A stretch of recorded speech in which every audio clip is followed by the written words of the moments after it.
Salatu wassalamu ala sayyidil mursalin Sayyidina wa maulana Muhammadin wa ala alihi wa sahbihi ajma'in.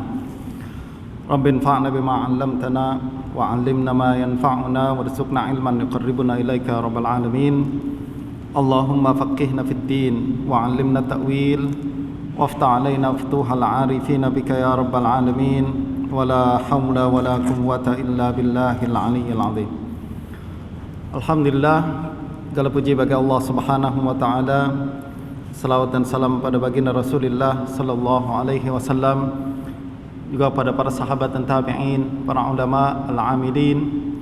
Semoga Allah Subhanahu wa taala memberikan kita ilmu yang bermanfaat, berikan kita kesehatan agar boleh terus melaksanakan kewajiban kita sebagai seorang muslim, dan juga memberikan kita peningkatan iman dan menambahkan bekalan kita agar berjaya menuju kepada Allah Subhanahu wa taala. Tuan-tuan dan puan-puan sekalian yang dirahmati oleh Allah Subhanahu wa taala.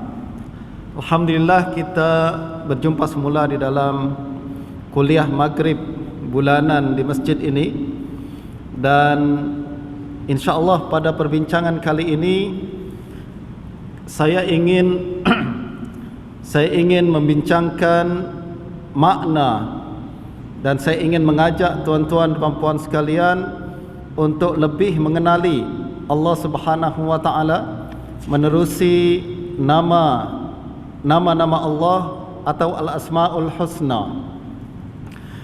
Sebelum pada perjumpaan yang lepas kita telah berbincang berkenaan dengan makna Ar-Rahman dan makna Ar-Rahim. Dan pada kesempatan kali ini saya ingin berbincang berkenaan dengan apa makna nama Allah Subhanahu wa taala Al-Malik. Apa makna nama Allah Subhanahu wa taala Al-Malik?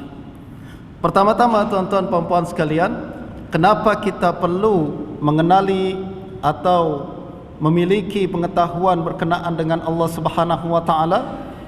Sebab dia adalah salah satu cara kita dan salah satu kewajipan kita untuk mengenali pihak atau zat yang telah menciptakan kita, dan juga mengenali siapa yang menjadi objek yang menjadi sembahan kita di dalam solat kita. Semakin kita kenal Allah Subhanahu wa taala, semakin ibadah kita akan terasa menjadi semakin nikmat. Dan sebenarnya tuan-tuan puan-puan sekalian, pelbagai kajian telah dilakukan, sama ada dilakukan oleh orang Islam ataupun orang-orang yang bukan Islam, membuktikan bahawa setiap manusia sebenarnya dia perlu untuk mengenal Tuhannya. Jadi semakin seseorang kenal berkenaan dengan Allah Subhanahu wa taala, berkenaan dengan yakin berkenaan dengan adanya Tuhan, semakin hidup dia terasa lebih bahagia berbanding orang yang tidak kenal Tuhan, berbanding orang yang hidup mengikut gaya hidup bebas tanpa ada sesiapa yang mengatur kehidupan dia. Dan semakin seseorang kenal Allah, dia akan merasakan kenikmatan yang paling nikmat, keindahan yang paling indah. Seseorang tidak akan pernah merasakan kenikmatan yang paling nikmat sebelum dia kenal sebenar-benarnya kepada Allah Subhanahu wa taala. Sebab Allah sudah mendesain atau mereka bentuk hati manusia sehingga hati tersebut hanya boleh merasakan kemanisan yang paling indah apabila dia kenal Allah Subhanahu wa taala. Dan menjadi salah satu fitrah manusia tuan-tuan sebenarnya adalah ingin mengetahui asal usul hidup dia, siapa yang telah menjadi sebab kehadiran dia di atas muka bumi ini. Dan semakin apabila dia telah mengetahui asal usul dia, mengetahui hakikat kehadiran dia dan siapa yang menyebabkan dia hadir ke atas muka bumi, dia akan merasakan kenikmatan yang sangat indah. Dan kalau dia tidak mengetahui sebab dan siapa sumber kehadiran di atas muka bumi ini, dia akan merasakan macam sesuatu yang tidak sempurna di dalam kehidupannya. Saya yakin tuan-tuan pernah melihat satu program di TV. Kalau tuan-tuan pernah melihat satu program ni, dia berkenaan dengan seorang manusia yang hadir ke atas muka bumi ini tanpa mengetahui siapa ayah dan ibu dia. Jadi ada beberapa program di Arab Saudi yang lepas, tuan-tuan. Ada seorang pemain bola. Dia baru saja dia hidup di atas muka dia hidup selama beberapa tahun ni sebagai anak yatim. Dia sebagai anak yatim. Lalu kemudian dia tak tahu siapa ibunya, dia tak tahu siapa ayah kandungnya. Tiba-tiba dia mendapati satu berita, dia cari, buat research, tuan-tuan ya. Dia buat research, dia cari di internet dan lain sebagainya. Dia cari, akhirnya dia dapat kesimpulan bahawa ibu dia masih hidup lagi tapi di Yaman. Apa yang berlaku kemudian? Orang ni seorang pemain bola yang cukup terkenal. Dia dibawa ke hadapan kaca TV, dia hadirkan dalam sebuah program TV. Dia tidak tahu, tuan-tuan, bahawa sebenarnya pihak stesen TV ini sudah mengatur agar ibu dia tu dari Yaman dihadirkan ke tempat tersebut, ke stesen ni. Apabila berbincang berkenaan dengan pengacara tu, berbincang dengan pengacara, ditanya apa yang akan awak lakukan selepas ni. Dia katakan, saya esok akan pergi ke Yaman. Saya sudah tahu di Yaman tu ada ibu saya. Saya akan pergi ke sana, saya akan jumpa dia. Saya sudah bertahun-tahun mencari siapa sebenarnya ayah kandung saya dan siapa sebenarnya ibu kandung saya. Dia mendapati bahawa ayah kandung dia sudah meninggal dunia.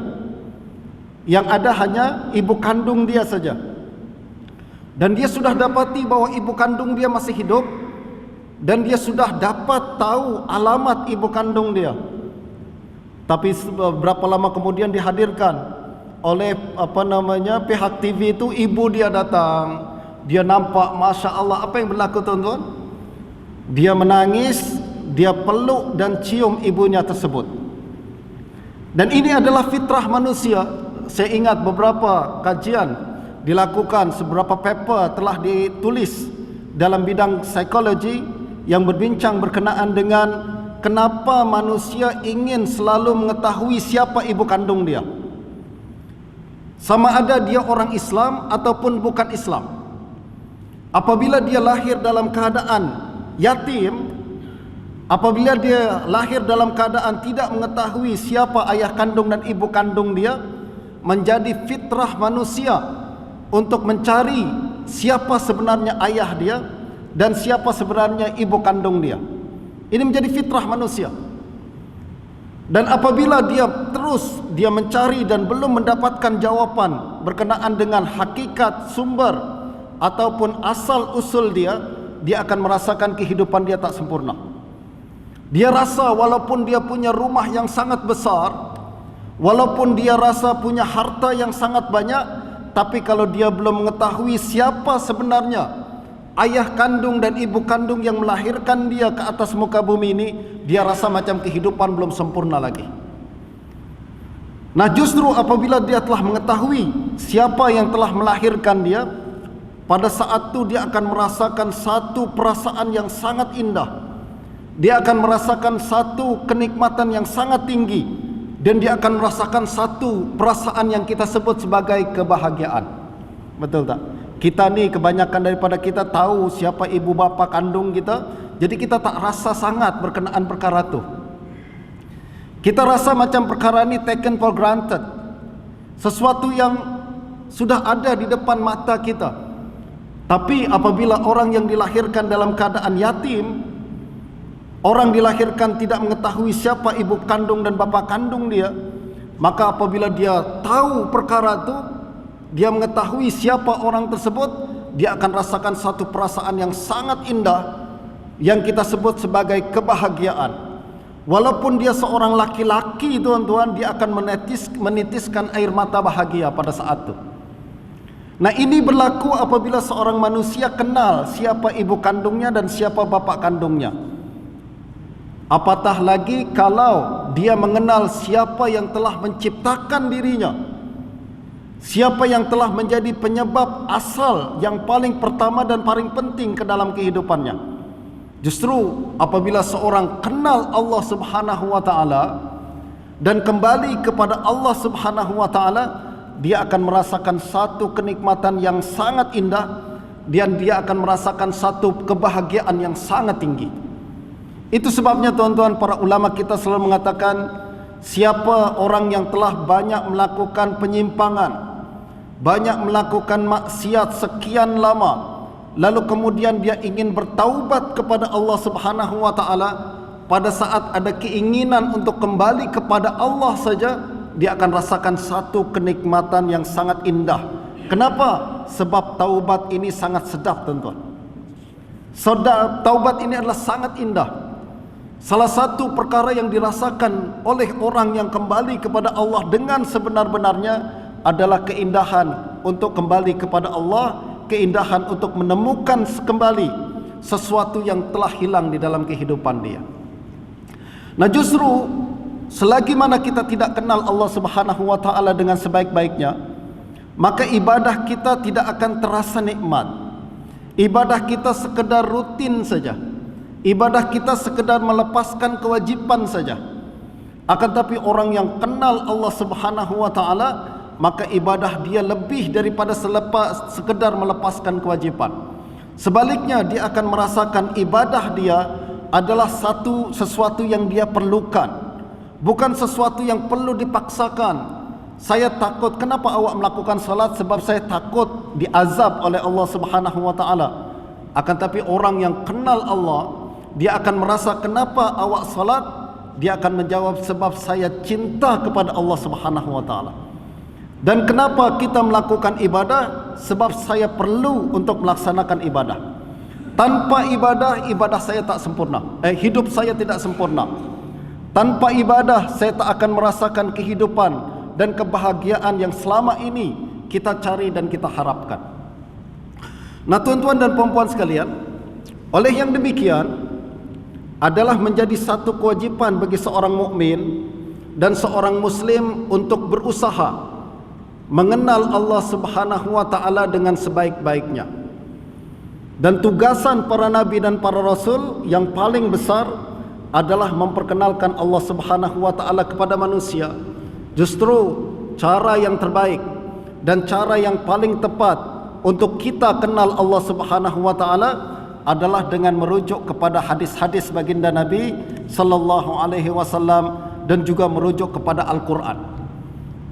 Al-Quran dan Sunnah adalah sumber yang paling utama dan paling penting untuk kita kenal siapa Allah Subhanahu wa ta'ala. Nah, apabila kita merujuk kepada Al-Quran dan Sunnah, kita akan melihat Allah Subhanahu wa ta'ala memperkenalkan dirinya kepada kita menerusi nama-nama yang indah ataupun yang kita sebut sebagai Al-Asma'ul Husna. Al-Asma'ul Husna. Dan saya yakin rakan-rakan, tuan-tuan dan puan-puan sekalian kenal dan hafal sebagian besar daripada nama-nama Allah Subhanahu wa taala yang sangat indah ni.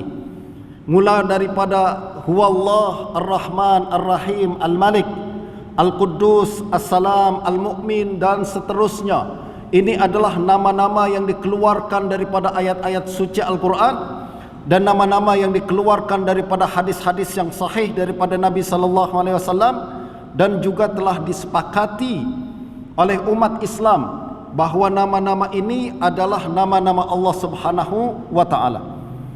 Dalam sebuah hadis, Nabi sallallahu alaihi wasallam menggalakkan kita untuk kenal, untuk hafal dan juga untuk memahami nama-nama tersebut. Nama-nama ini bukan untuk didendangkan saja. Nama-nama ini bukan untuk dinyanyikan. Nama-nama ini bukan untuk disebut-sebut sahaja. Ada amalan-amalan tertentu ya yang dibagi oleh setengah guru kita. Awak nak punya ni, baca nama Allah berapa puluh kali, baca Ar-Rahman berapa puluh kali, kalau nak kaya baca Al-Ghani berapa puluh kali. Sebenarnya bukan tu yang dikehendaki. Yang disuruh oleh baginda Nabi sallallahu alaihi wasallam adalah inna lillahi tis'an wa tis'ina isman man ahsaha dakhalal jannah, kata Nabi dalam sebuah hadis riwayat Imam Bukhari. Kata Nabi sallallahu alaihi wasallam, sesungguhnya Allah Subhanahu wa taala memiliki 99 nama. Siapa yang menguasai nama-nama tersebut, maka dia akan confirm masuk surga. Apa yang dimaksud dengan menguasai nama-nama ini? Para ulama mengatakan maksudnya adalah kita baca, maksudnya juga kita faham, dan maksudnya juga adalah kita jadikan panduan dalam kehidupan. Dia bukan sekedar dibaca tapi difaham. Difahami maksud sebenar setiap nama tersebut. Sebab di sebalik setiap nama ada mesej yang sangat indah. Di sebalik setiap nama ada sesuatu yang kalau kita fahami dan kita fikirkan dan tafakkur dengan sebaik-baiknya, kita akan semakin kenal kepada Allah Subhanahu wa taala yang menciptakan kita. Dan selain kita memahaminya, kita kena jadikan nama-nama ini sebagai panduan dalam kehidupan kita. Setiap nama ada mesej, dan setiap mesej mesti kita amalkan dan kita jadikan sebagai amalan dalam kehidupan kita. Nah, ini yang kemudian coba kita laksanakan insya-Allah pada hari ini dengan melihat dan memahami salah satu nama daripada nama-nama Allah Subhanahu wa taala, yaitu Al-Malik. Nah, nama Allah Al-Malik telah disebutkan di dalam Al-Quran berkali-kali. Disebutkan dalam Al-Quran berkali-kali. Bahkan sedar ataupun tidak sedar, nama ini sebenarnya kita ulang-ulang juga berkali-kali di dalam salat kita. Dalam Al-Fatihah kita mengucapkan apa? Maliki Yaumiddin. Betul tak? Maliki Yaumiddin. Maliki Yaumiddin maknanya adalah Al-Malik, yang maha berkuasa pada hari pembalasan nanti. Kemudian juga kita sering baca dalam surah yang sering kita baca juga dan jadikan amalan, yaitu Malikin Nas. Betul tak? Qul a'udzu birabbin nas, Malikin Nas. Ini juga sebutan bahwa Allah Subhanahu wa taala adalah raja bagi seluruh manusia. Dan berbagai zikir lagi. Nabi ajarkan kepada kita beberapa zikir-zikir yang kita baca di dalam solat kita ataupun di luar solat kita. Contoh bacaan Subhanal Malikil Quddus. Betul tak? Subhanal Malikil Quddus itu satu zikir yang Nabi suruh baca di dalam sujud dan ruku', dan juga Nabi suruh dibaca selepas kita menunaikan solat witir juga. Dalam hadis Nabi mengatakan macam tu. Jadi kalau kita selesai membaca solat witir, bacalah Subhanal Malikil Quddus. Maha suci Allah Al-Malik, yang maha menguasai dan maha suci. Nah, kesimpulannya adalah Al-Malik sebagai nama Allah confirm disebutkan di dalam Al-Quran, confirm disebutkan dalam hadis. Nabi pun suruh kita untuk menyertakan nama ini dalam doa-doa kita, menunjukkan bahawa ini betul-betul nama Allah tanpa khilaf. Ini benar-benar nama Allah Subhanahu wa taala yang wajib kita yakini. Salah satu nama Allah adalah Al-Malik. Soalan berikutnya adalah, apa makna Al-Malik? Al-Malik, tuan-tuan, berasal daripada kalimat malaka yamliku, mulkan. Malaka maknanya menguasai, maknanya memiliki, maknanya mempunyai. Itu namanya Al-Malik. Justru apabila kita mengatakan Allah Al-Malik, apa maknanya? Allah Subhanahu wa taala yang benar-benar memiliki segala sesuatu. Ini salah satu makna dia. Ini makna yang pertama. Nanti saya bagi makna-makna yang lain, tuan-tuan ya. Jadi sekarang ini makna yang paling basic daripada kalimat Al-Malik. Apabila kita mengatakan Allah Al-Malik, apa maknanya? Makna yang pertama adalah Allah Subhanahu wa taala yang betul-betul maha memiliki. Apa makna maha memiliki? Maknanya dialah yang benar-benar memiliki segala sesuatu. Maksudnya apa? Maksudnya selain Allah Subhanahu wa taala, dia tidak benar-benar memiliki sesuatu. Allah yang betul-betul memiliki, ya. Selain Allah, dia hanya meminjam saja. Dia tidak benar-benar memiliki, dia hanya memakai saja. Dia hanya memegang saja. Dalam istilah kita, dia hanya memiliki sementara saja. Tak ada yang betul-betul memiliki melainkan Allah Subhanahu wa taala. Ini makna yang pertama. Justru kalau kita fahami perkara ini, kita akan mengatakan Masya Allah, betul, benar seperti mana yang telah disebutkan. Apa dia? Sebenarnya apa yang kita miliki ini sebenarnya bukan milik kita. Sesuatu yang paling rapat dengan kita. Jangan kita bincang tentang jawatan, tuan-tuan. Jangan kita bincang berkenaan pangkat, tu confirm lah bukan milik kita. Kita hanya pakai sehari dua saja, paling lama setahun 2 tahun, selepas tu pindah ke orang lain. Betul tak? Ini bermakna bahawa kita tak punya apa-apa. Jawatan milik Allah Subhanahu wa taala. Saya hanya dibagi amanah saja. Saya hanya dibagi peluang untuk pegang, untuk Allah tengok apa yang engkau lakukan dengan jawatan tersebut. Kita memiliki harta milik Allah juga, hanya pinjaman saja di tangan kita. Selepas 1 hari, 2 hari, setahun, 2 tahun, 10 tahun, 20 tahun akan berpindah tangan kepada orang lain. Kita kembali tak punya apa-apa. Apa yang kita pegang sekarang ni adalah amanah. Apa yang kita pegang sekarang ni adalah ujian. Allah nak tengok apa yang engkau gunakan dengan harta tersebut. Sebab dia bukan milik engkau, ini milik Allah Subhanahu wa taala. Allah kasih pinjam untuk tengok apa yang engkau gunakan, apa yang akan engkau lakukan dengan sesuatu tersebut. Nah, ini berlaku pada jawatan kita. Ini berlaku kepada harta kita. Ini berlaku kepada isteri kita, pasangan kita. Ini berlaku kepada anak kita. Walau kita sebesar apapun cinta kita kepada isteri kita, satu hari kita akan berpisah dengan dia. Sama ada dia meninggal dunia terlebih dahulu, ataukah kita meninggal dunia terlebih dahulu. Sesuatu yang kita cintai sebesar apapun bukan milik kita, hanya pinjaman saja. Begitu juga apabila kita cinta kepada anak kita, walaupun sebesar mana cinta kita kepada anak, satu hari kita akan berpisah dengan dia. Ya tak? Dia hanya sementara saja. Dan semuanya kembali kepada Allah Subhanahu wa taala. Justru apabila kita kehilangan sesuatu, kita kembali diingatkan dengan perkara ni, tuan-tuan, betul tak? Ini adalah hakikat yang sebenarnya, namun sering dilupakan oleh manusia. Justru Allah Subhanahu wa taala ingatkan kita, kalau ada sesuatu yang menimpa kita, ucapkan apa? Inna lillahi wa inna ilaihi raji'un. Ucapan ini menunjukkan bahawa ya, saya kehilangan sesuatu, bukan awak kehilangan sesuatu.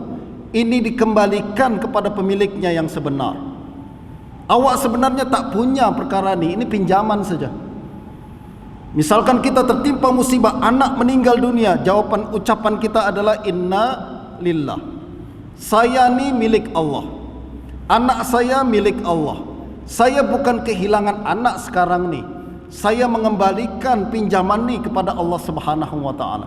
Begitu juga apabila kita tertimpa musibah yang lain. Sama ada kehilangan jawatan, sama ada kehilangan kawan, sama ada kehilangan harta dan lain sebagainya. Ucapan yang mesti kita ucapkan adalah menyedari hakikat inna lillah wa inna ilaihi raji'un. Ini semua milik Allah Subhanahu wa taala dan semua akan kembali kepada Allah Subhanahu wa taala. Nah, ini makna yang pertama, tuan-tuan. Apabila kita fahami dan kita dalami makna Al-Malik, kita akan sedar hakikat diri kita dan kita akan sedar hakikat kehidupan ni. Dia bukan sekedar memperkenalkan kita ni nama Allah, tak. Tapi juga apabila kita kenal Allah, kita kenal siapa diri kita. Apabila kita kenal hakikat Allah Subhanahu wa taala, kita akan kenal juga hakikat diri kita yang serba kekurangan, sesuatu yang sangat hina, sesuatu yang sebenarnya tak punya apa-apa melainkan apabila Allah berikan kepada kita. Nah, ini makna yang pertama Al-Malik. Makna yang pertama Al-Malik yaitu yang benar-benar menguasai, yang benar-benar memiliki. Selain daripada Allah Subhanahu wa taala tak punya apa-apa. Justru tak perlu ada sesuatu yang akan membuat kita stres atau bersedih terlalu besar apabila kita kehilangan sesuatu. Sebaliknya kita akan sedar bahawa ini milik Allah. Apabila Allah berkehendak, Allah bagi kepada saya. Apabila Allah berkehendak, Allah akan cabut semula daripada saya. Ini adalah hakikat Al-Malik, yaitu Allah Subhanahu wa taala yang benar-benar memiliki, saya tak punya apa-apa. Berikutnya tuan-tuan, makna Al-Malik juga adalah disebutkan oleh Imam Al-Ghazali. Beliau mengatakan huwallazi yastaghni fi dzatihi wa sifatihi an kulli mawjud wa yahtaju ilaihi kullu mawjud. Beliau mengatakan hakikat Al-Malik, yang maha memiliki, yang maha tinggi, atau istilah kita raja, raja di atas segala raja. Maksudnya adalah dia adalah sesuatu yang tak perlu apa-apa. Pada masa yang sama orang lain semua perlu kepada dia. Ini raja, tuan-tuan. Raja yang sebenar macam tu. Raja yang sebenar adalah apabila kita tak perlu apa-apa, pada masa yang sama orang lain perlu kepada kita. Macam mana kita nak faham macam ini? Fahamnya simple, tuan-tuan. Kita faham ada satu kaedah supply and demand, kan? Semakin permintaan banyak, semakin tinggi harga barang tersebut. Semakin kita tak perlu sesuatu, semakin rendah harga barang tersebut bagi kita. Kalau kita tak perlu siapa-siapa, tuan-tuan, kita mulia. Kita tak perlu datang ke masjid, saya tak perlu orang hormati saya. Saya nak duduk di mana saja bebas. Semakin kita tak perlu orang lain, semakin kita tak perlu penghargaan orang lain, semakin kita bebas tanpa ada belenggu, tanpa ada sesuatu yang akan mengatur hidup kita. Tapi orang yang paling hina adalah apabila dia melakukan sesuatu nak tengok orang lain kata apa. Betul tak? Saya nak buat ini, orang lain nanti kata apa? Nanti macam ni tak jadilah. Saya nak buat ini, nanti orang lain kata apa? Takut nanti kehilangan customer. Saya cakap yang betul, nanti kehilangan pengikut. Saya takut kata yang cakap yang macam ni, nanti atasan saya marah. Dan itu bukan raja.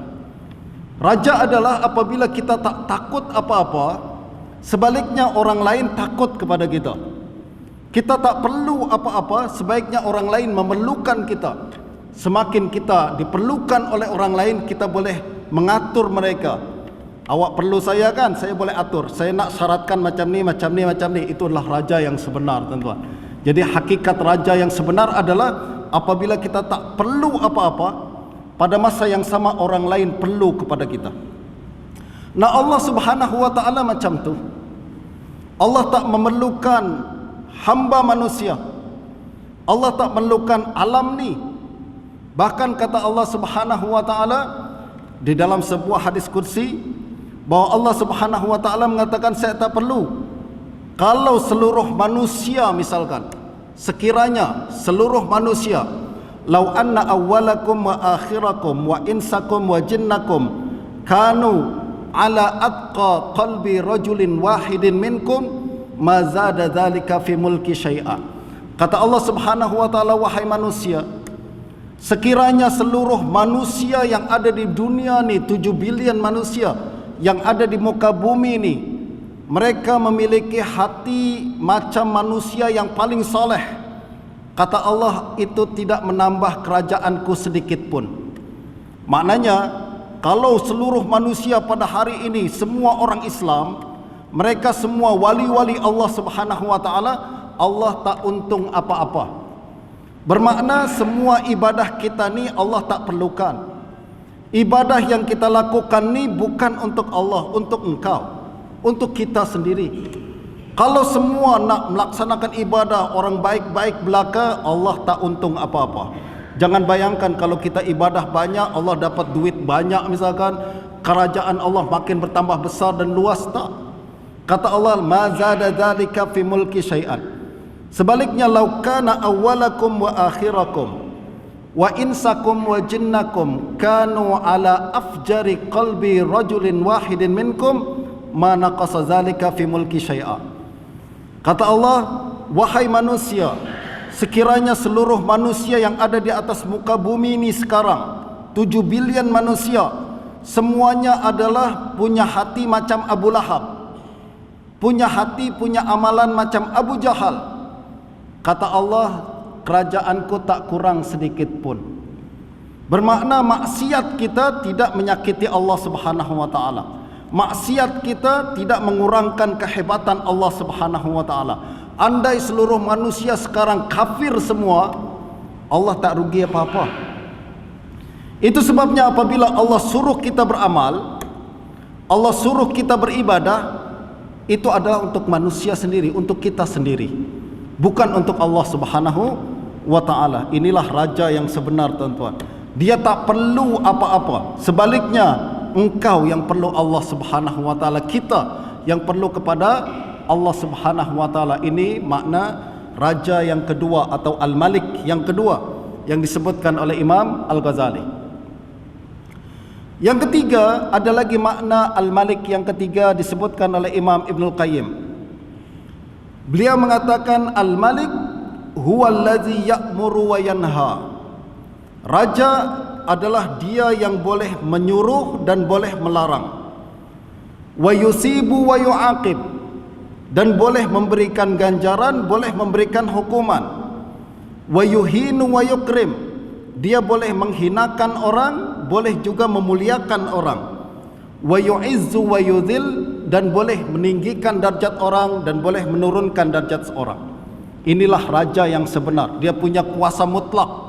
Dia boleh menyuruh, boleh melarang, boleh menghinakan, boleh meninggikan, boleh membuat seseorang mulia, boleh membuat seseorang hina. Ini adalah juga makna raja. Nah, hakikat raja yang macam ni ada pada Allah Subhanahu wa ta'ala. Yang pertama, Allah Subhanahu wa ta'ala yang betul-betul memiliki. Yang kedua, Allah Subhanahu wa ta'ala yang tidak perlu apa-apa, sebaliknya orang lain yang perlu kepadanya. Dan yang ketiga, memiliki kuasa mutlak untuk menyuruh dan melarang, memberikan ganjaran dan juga memberikan hukuman, juga memuliakan ataupun menghinakan. Nah, hakikat ini kemudian disebutkan dalam sebuah hadis Nabi sallallahu alaihi wasallam.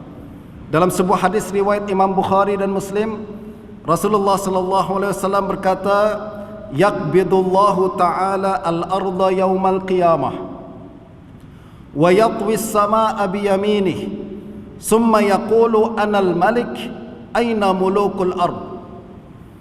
Kata Nabi sallallahu alaihi wasallam, pada hari kiamat nanti Allah Subhanahu wa ta'ala akan melipat langit dengan tangan kanannya dan melipat bumi dengan tangan kirinya. Ini jangan bayangkan tangan macam apa, tuan-tuan, ya? Para ulama menjelaskan tangan di sini maksudnya adalah kekuasaan dan kekuatan Allah Subhanahu wa ta'ala. Tangan kanan bagi manusia biasanya lebih kuat daripada tangan kiri, betul tak? Tangan kanan manusia lebih kuat daripada tangan kiri. Nah, justru hadis ini memberikan ilustrasi, gambaran bahawa Allah melipat langit dengan tangan kanannya. Kenapa? Sebab langit ni, tuan-tuan, jauh lebih luas daripada bumi. Nah, justru kekuatan untuk melipat langit lebih kuat daripada kekuatan untuk melipat bumi yang lebih ringkas, yang lebih kecil. Itu sebabnya Allah Subhanahu wa ta'ala menggambarkan Allah melipat langit dan bumi dengan kuasa dan kudrah Allah yang maha hebat. Dengan sangat mudah langit yang luas ni dilipat oleh Allah Subhanahu wa ta'ala, dan dengan mudah bumi yang besar ni dilipat oleh Allah Subhanahu wa ta'ala. Kemudian Allah berkata, "Anal Malik, akulah raja yang sebenar. Aina mulukul ard, sekarang mana raja-raja bumi yang sebelum ni menyombongkan diri? Mana raja-raja bumi yang selama ini membongkakkan diri mereka? Mana semua penguasa-penguasa yang zalim, merasa diri mereka sangat tinggi, sangat hebat? Sekarang akulah yang raja sebenar." Nah, ucapan ini, tuan-tuan, menunjukkan bahawa orang pertama yang akan nanti mendapat murka Allah Subhanahu wa taala adalah orang yang diberikan kuasa namun pada masa yang sama lupa diri. Dia menyangka bahwa kekuasaan tersebut adalah milik mutlak dia. Padahal Allah katakan yang sebenar-benarnya memiliki kuasa adalah Allah Subhanahu wa taala.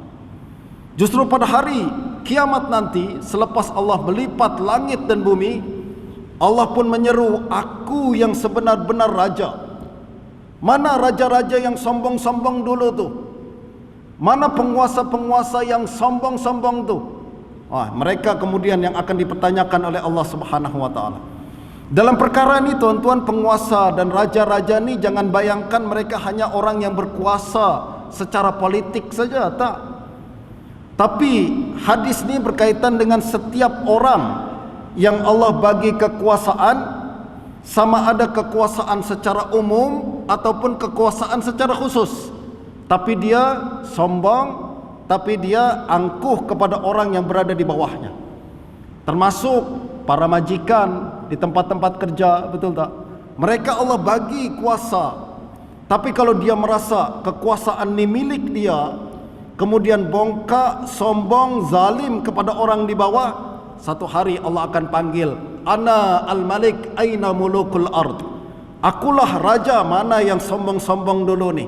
Orang-orang yang aku bagi kuasa, aku bagi amanah untuk berkuasa ke atas orang lain sekejap tu, mana mereka tersebut? Mereka yang kemudian ditanya, kemudian akan mendapat murka Allah yang sangat besar pada hari pertama di hari kiamat nanti. Nah tuan-tuan puan-puan sekalian, itu adalah sebagian daripada makna Al-Malik. Itu adalah sebagian daripada makna Al-Malik. Apabila kita berbincang Malikin Nas, Allah Al-Malik, bahkan para ulama juga mengatakan apa tuan-tuan? Makna At-Tahiyyat, At-Tahiyyatul Mubarakat. At-Tahiyyat maknanya Al-Malik, Al-Mulk. Kita mengatakan At-Tahiyyatu Lillah. At-Tahiyyat maknanya adalah kita mengiktiraf bahawa semua kekuasaan, semua kepemilikan sebenarnya adalah milik Allah Subhanahu wa taala. Nah justru kalau kita setengah solat dan mengucapkan At-Tahiyyatu Lillah, maknanya kita mengatakan, ya Allah, saya mengakui, saya mengiktiraf bahawa semua kepemilikan ini adalah milik Engkau semua. Saya mengakui bahawa semua kuasa ini adalah milik Engkau. Saya mengakui bahawa semua perkara yang ada di atas langit dan bumi ini adalah milik Engkau.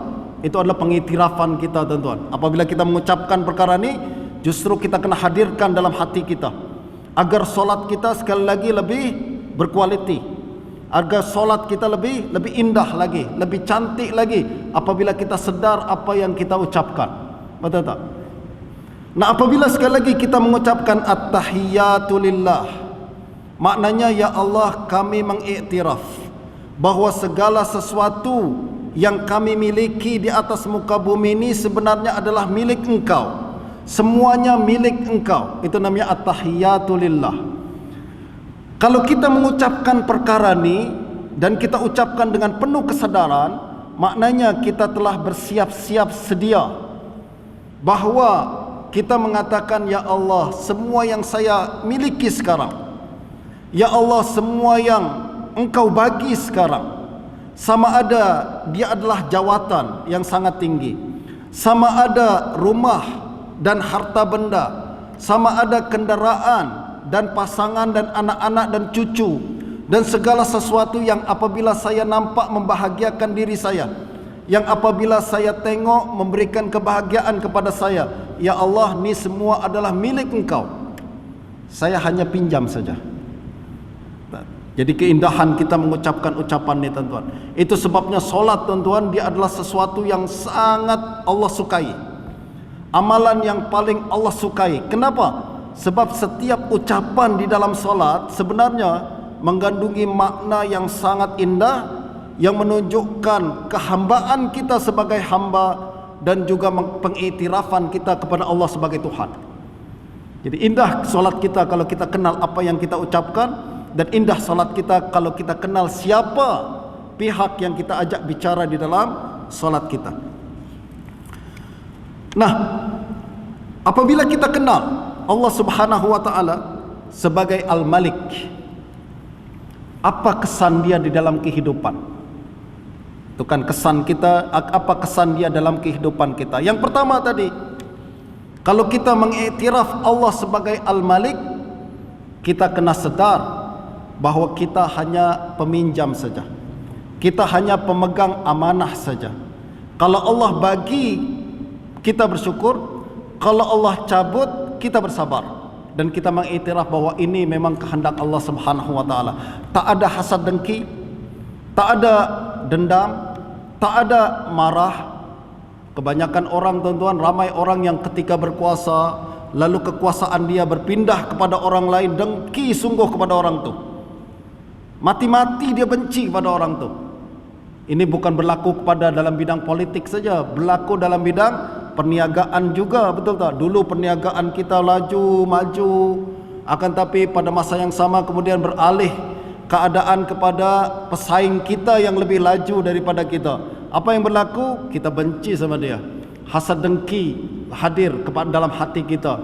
Kalau boleh kita nak jatuhkan dia, kalau boleh kita sewa orang untuk hantar apalah, sihir ke atau untuk jatuhkan orang tersebut. Ini menunjukkan bahawa kita tak sedar bahawa sebenarnya bukan milik kita benda ni. Ini milik Allah. Kalau Allah nak bagi kepada kita, alhamdulillah, Allah juga berhak untuk bagi dan mampu untuk memberikannya kepada orang lain. Itu yang pertama.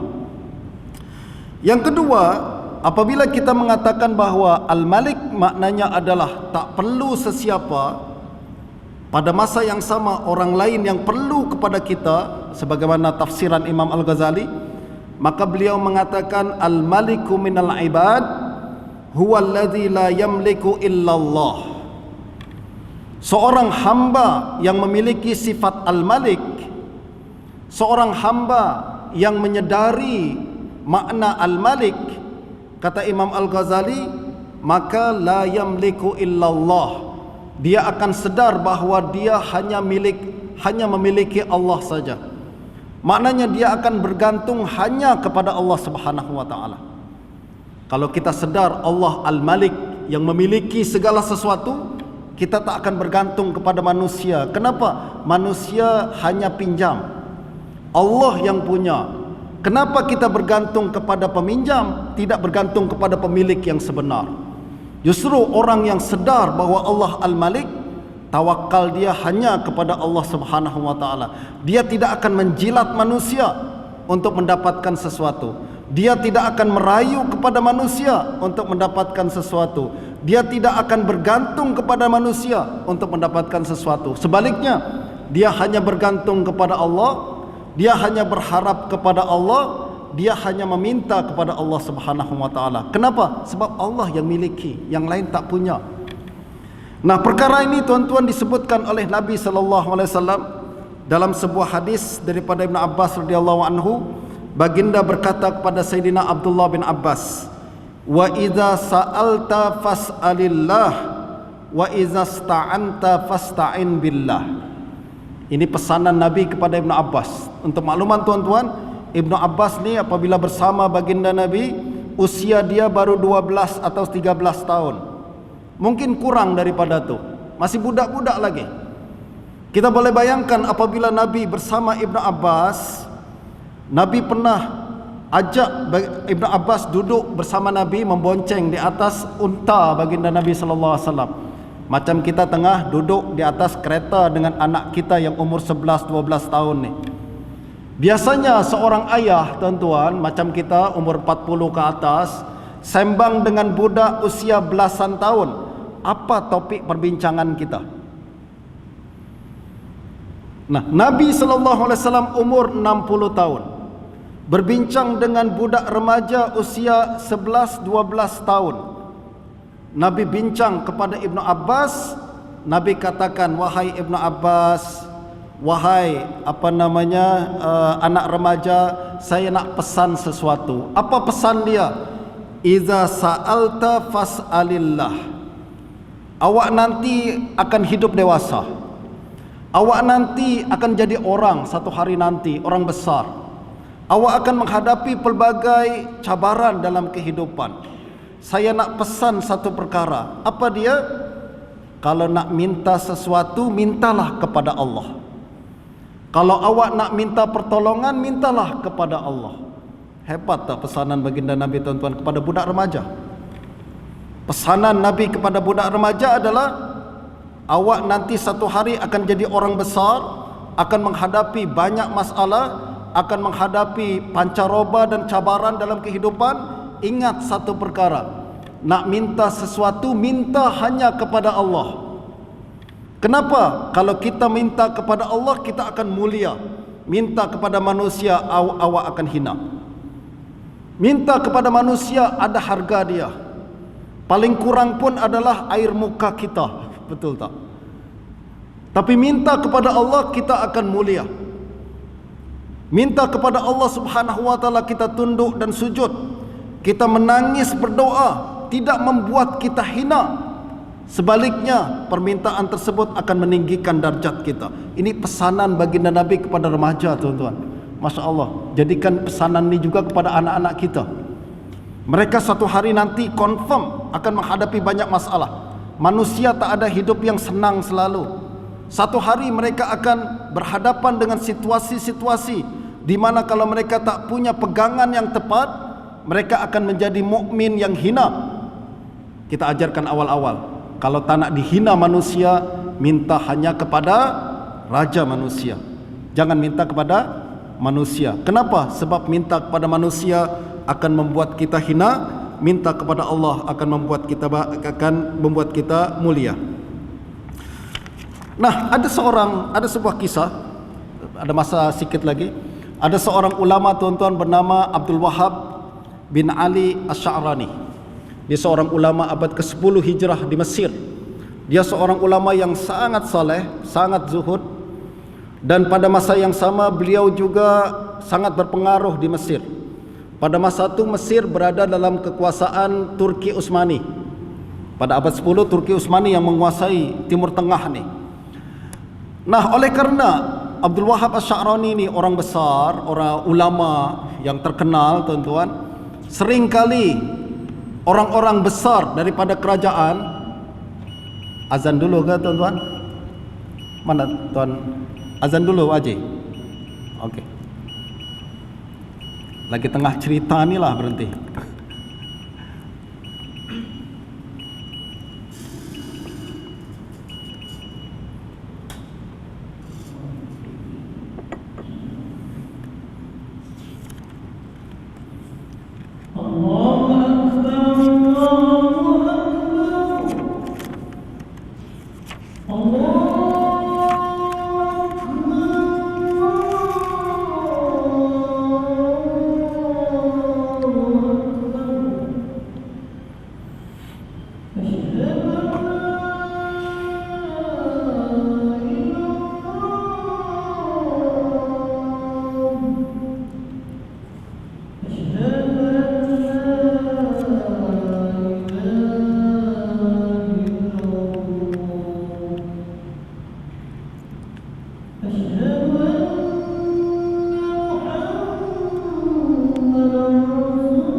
Okey, sedikit lagi tuan-tuan ya sebelum kita masuk untuk sama-sama melaksanakan solat Isya berjamaah.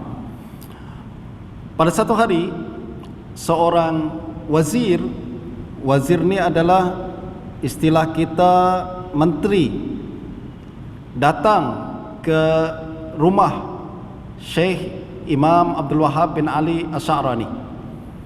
Selepas berbincang-bincang dan bertukar kabar, di akhir perbincangan wazir ni berkata kepada Syekh Abdul Wahab ni, beliau katakan, wahai imam, saya ni seorang wazir, esok saya akan pergi ke Istanbul, ke ibu kota Turki Utsmani, dan saya akan berjumpa dengan baginda Sultan Amirul Mukminin, Khalifah yang menguasai Timur Tengah dan juga benua Eropah. Ini Sultan Amirul Mukminin Sultan Turki Utsmani pada masa itu menguasai Timur Tengah tuan-tuan ya, dan juga menguasai benua Eropah. Banyak negara-negara yang saat ni yang dulu berada di bawah kuasa Turki Utsmani. Jadi khalifah yang paling kuat di dunia pada hari itu. Kata wazir, esok saya akan berjumpa dengan khalifah baginda Sultan.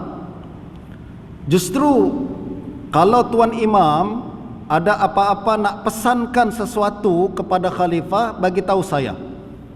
Sedap tak tuan-tuan? Kalau kita didatangi seorang menteri macam tu, connection saya tinggi ni, dekat dengan khalifah ni.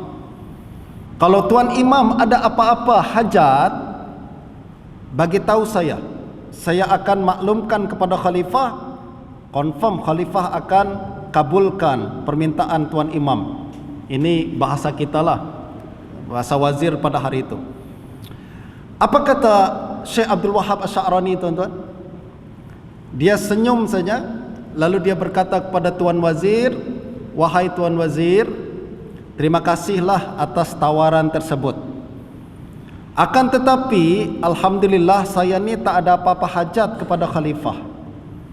Sebaliknya, kalau malam nanti saya akan bertahajud, saya akan bermunajat kepada Allah Subhanahu wa taala. Kalau tuan wazir ada apa-apa hajat kepada Allah, bagi tahu saya. Hebat tak tuan-tuan? Ni yang namanya raja tuan-tuan, betul tak? Ni raja yang sebenar. Apabila awak ada apa-apa hajat kepada Allah Subhanahu wa taala, bagi tahu saya. Wazir pun tunduk, diam. Lalu dia berkata, Masya Allah, sedar saya sangat tersentuh dengan ucapan ni. Biasanya orang ramai malah minta saya untuk sampaikan hajat kepada sultan, sebab mereka bergantung kepada khalifah, kepada manusia. Kita lupa ada type orang macam ni, yaitu orang yang tidak bergantung kepada manusia, tapi sebaliknya bergantung kepada Allah Subhanahu wa taala. Nah, ini hakikat orang yang tahu makna al-malik, makna raja yang sebenar. Lalu kemudian masuk ke dalam hati dia, lalu dia tahu kepada siapa sepatutnya dia meminta. Dia tahu hajatnya, kalau ingin berjaya kepada siapa perlu diarahkan hajat tersebut. Nah, ramai di antara kita punya hajat tuan-tuan. Ramai di antara kita punya keinginan, sama ada keinginan yang berkaitan dengan kesihatan, sama ada keinginan yang berkaitan dengan jawatan, sama ada keinginan berkaitan dengan harta benda dan lain sebagainya. Kita ada Allah Subhanahu wa taala Al-Malik yang benar-benar menguasai, benar-benar memiliki. Justru bangun di tengah malam minta kepada Allah Subhanahu wa taala, tak perlu ada perantara sama sekali. Kita tak perlu datang ke jumpa dengan ustaz, tolong doakan saya, tak perlu. Awak bangun tengah malam minta direct kepada Allah Subhanahu wa taala. Kita tak perlu datang kepada orang tertentu minta tolong doakan saya, tak perlu. Awak terus direct kepada Allah Subhanahu wa taala, bangun tengah malam minta kepada Allah. Semakin kita bersungguh-sungguh inginkan sesuatu, sepatutnya kita tidak melepaskan peluang tersebut. Berbincang tentang apa yang kita lakukan di malam hari tuan-tuan, saya nak bagi satu amalan. Amalan ni adalah amalan daripada baginda Nabi sallallahu alaihi wasallam dalam hadis sahih riwayat Imam Bukhari sebagai penutup perbincangan kita. Kata Nabi sallallahu alaihi wasallam, man ta'arra bil lail, siapa yang terbangun di tengah malam, siapa yang terbangun di tengah malam, faqal la ilaha illallah wahdahu la syarikalah, maka ucapkanlah ucapan ni. Kata Nabi, siapa yang terbangun di tengah malam, maka ucapkanlah ucapan ni.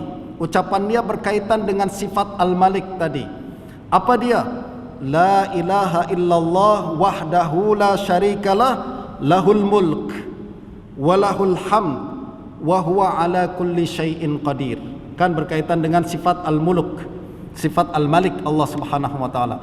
Kita mengucapkan la ilaha illallah wahdahu la syarikalah, tiada Tuhan selain Allah yang Maha Esa, tak ada sekutu baginya, lahul mulk, dialah pemilik kerajaan yang sebenar. Tadi Al-Malik.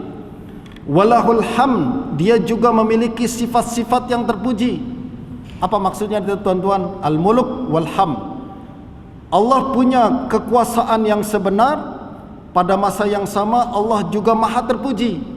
Maknanya kalau orang berkuasa dan terpuji, maknanya pemurah. Ramai orang berkuasa tapi tidak terpuji, bakhil. Kita pun tak boleh harap sama sekali sama dia, betul tak? Tapi Allah Maha kuasa, Maha terpuji.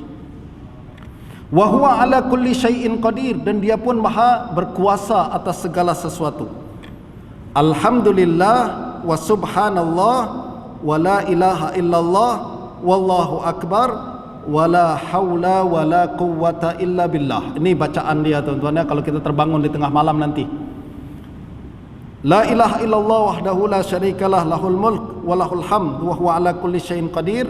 Alhamdulillah wa subhanallah wa la ilaha illallah wallahu akbar wa la haula wa la quwwata illa billah. Kemudian dia berkata, Allahumma gfirli. Kata Nabi, selepas orang ni terbangun, baca zikir yang macam tadi, lalu dia minta kepada Allah, ya Allah ampunkanlah saya, atau apa saja yang dia nak minta. Selepas tu, kita lepas baca tadi, kita terus minta, ya Allah saya minta punya hajat macam ni, ya Allah saya minta macam ni, ya Allah saya minta macam ni. Kata Nabi, ustujibalah, confirm Allah kabulkan doanya. Ini ucapan Nabi tuan-tuan, sahih pula riwayat Bukhari ya. Saya tak bagi amalan hadis palsu, saya bagi hadis sahih. Nabi bagi tahu macam tu. Kalau nak doa kita Allah mustajab, confirm macam tadi, terbangun terus baca zikir yang saya ajarkan tadi, lalu minta kepada Allah. Ustujibalah, kata Nabi, confirm Allah kabulkan. Fa in tawaddaa wa shalla qubilat salatu. Sekiranya selepas baca zikir tu dia kemudian berwudu, dia kemudian salat walaupun 2 rakaat saja, kata Nabi, qubilat salatu, salatnya confirm Allah terima. Nak tak solat kita confirm Allah terima? Buat macam tadi ya. Jadi doa dia, la ilaha illallah wahdahu la syarikalah lahul mulk wa lahul hamd wa huwa ala kulli syai'in qadir. Alhamdulillah wa subhanallah wa la ilaha illallah wallahu akbar wa la haula wa la quwwata illa billah. InsyaAllah mudah-mudahan Allah berikan kemudahan bagi kita semua. Mohon maaf atas kelewatan masa. Assalamualaikum warahmatullahi wabarakatuh.